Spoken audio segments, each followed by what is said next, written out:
yourself, honey. If you want your wedding certificate to come with a free oil change, that's your business.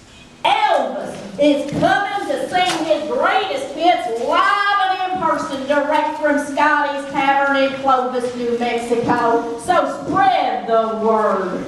Can you think up any words that rhyme with refrigerator? Refrigerator?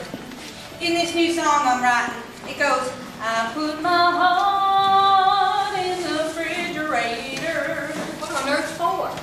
Because my man is going off to fight the war. Oh. All right, let's see then. How about keeping it on ice till you come back later?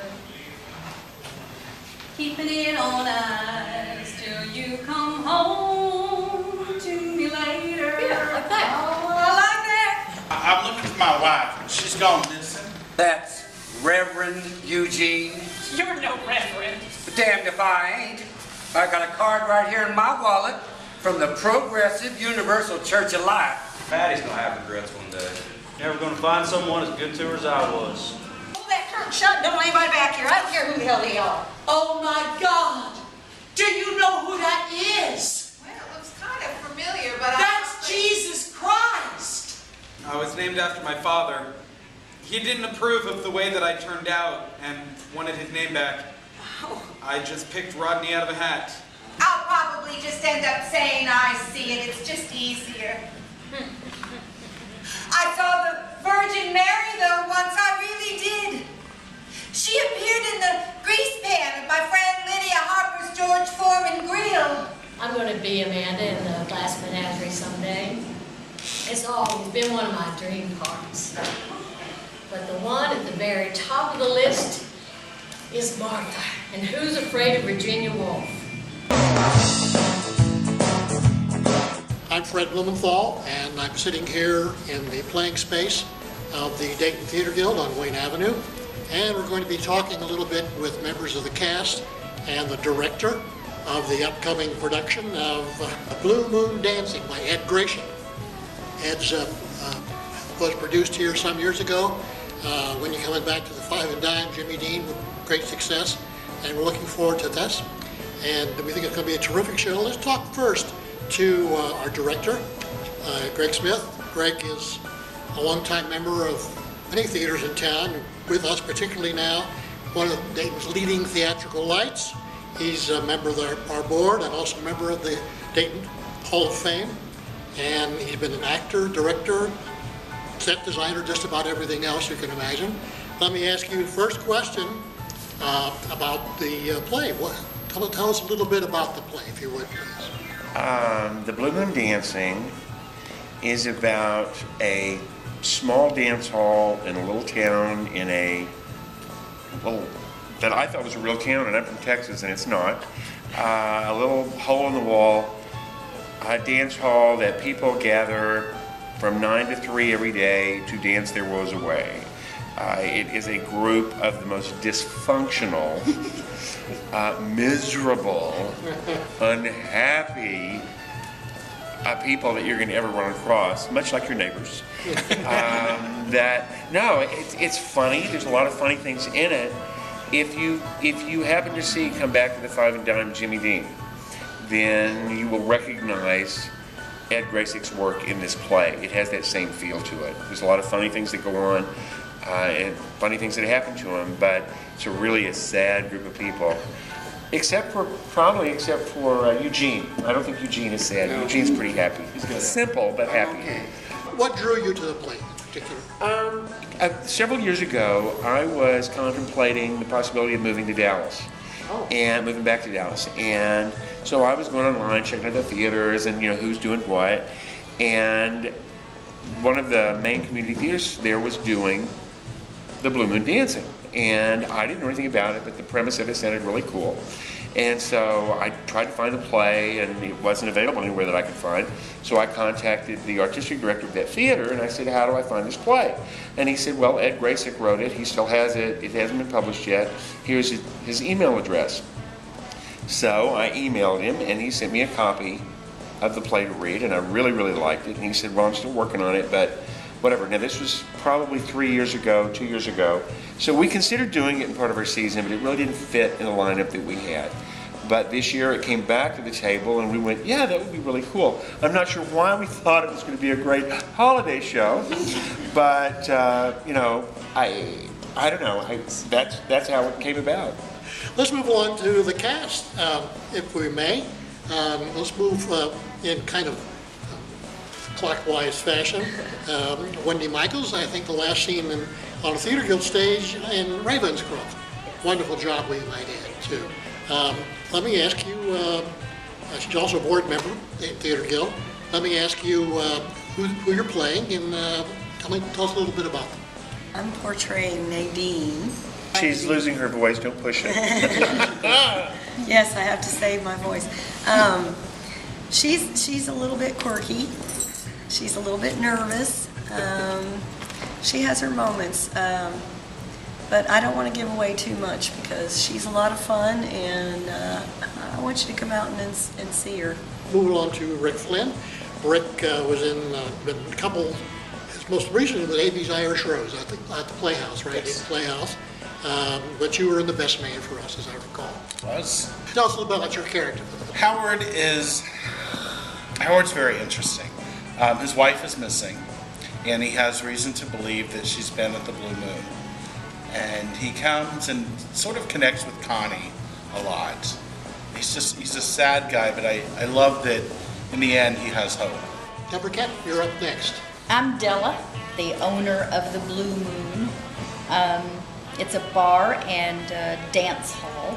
It's where a lot of lonely people come during the day, Monday through Friday, 9 to 3, and they dance to really old-fashioned country music because she never changes the selections on the jukebox. And people dance and meet each other and drink beer and not real, I hope. Well, I guess not. Thank you. Fran Pesh, longtime member of the Theater Guild, board member, founder of the Young at Heart Theater Group, and all around also member of the Theater Hall of Fame. And give us a little word on your character. I'm playing Leona, who is a regular at the Blue Moon dancing. She's one of those lonely, frustrated women who lives in this she has a dream, and during the play she gets to live this dream or fantasy of hers, and it's not quite what she thought it was going to be. Ron Spindler. Yes. I haven't seen you since Sordid Lives. Glad to see you back on the stage again. Thank you. Tell us about your character. Eugene Pitney. Love the name. As Greg said, he's the only happy person here. The rest of these people are miserable. And I am just going through life, doing my thing, and I'm the minister who marries Nadine and Rodney. Okay. Scott Nisley, right? Yeah, that's right. Scott is new to our theater. You were a theater major at Wilmington, right? You've worked in the Future Fest over at the Playhouse. It's glad to have you. Scott, before we talk about your character, I want to ask you a question. I asked the same question of the Luries. How do you like working on a thrust stage? Oh, it's great. I don't have any problem with it at all. I've done shows before, even though they were proscenium stages. We actually, for Cabaret, we took out several rows of seat in the auditorium, and we built out an actual little, the Kit Kat Club was actually, we had tables and stuff, so it's not something I'm not experienced with. Good. Yeah, well, people who work here generally find this a wonderful experience because there's the rapport between the audience and the actors, just because of the closeness is just wonderful. Let's move on now to the Luries, also new to our stage, but except Barbara, you've been here before, right? Well, I assisted in The Oldest Profession. And you're going to be on stage this time, right? And you too, George? Yes. Right. You're both from Troy Civic Theater, been very active up there. That's great. What's the last thing you've done up there?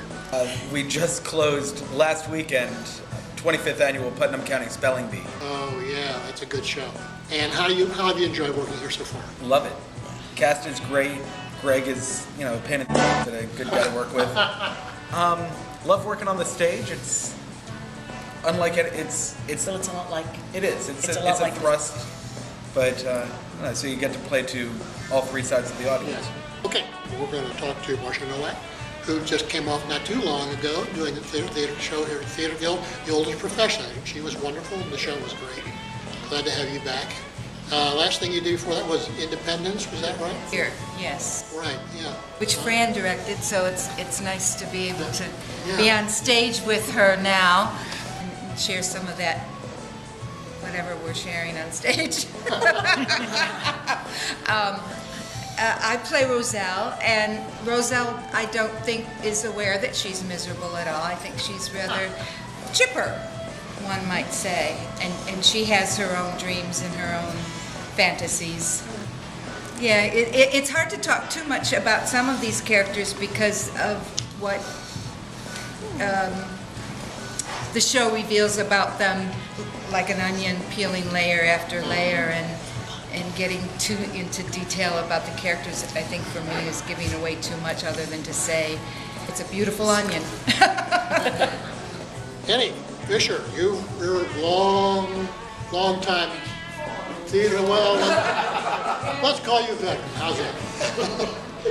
You're a fixture in Dayton Theater. Give us a couple things you've done recently. Recently? Things you're I proud was in the of. Paris Letter. Oh yes, Paris Letter, wonderful show. And here you mean things I've done. I've not Doesn't have to be here here. in the new space yet at all. This is my first time here in the new space. I was excited So to this is it'll do be a little something bit of here. experience for you. Yeah. But it feels good though. Tell us a little bit about your character. Well, she's a hophead. She takes a lot of pills and drinks and drowns her sorrows. And like a lot of us, she thinks that she could have accomplished more in her life. As actors, I think sometimes, and maybe rightly so, we do believe that we could have done more. She goes back and forth. She's happy and kind of satisfied, but then she's a little remorseful that she didn't really try. Well, this sounds like it's going to be a lot of fun. I'm looking forward to it. I'm sure you guys are all looking forward to it. Let's mention that the show opens on Friday, November 25th, running for 3 weekends. And anyone out there is interested, give us a call at 278-5993, or even better, reach us on the internet, Dayton Theater Guild, all lowercase, one word, DaytonTheaterGuild.org. And looking forward to seeing you and the audience too. Thank you very much.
Thank you.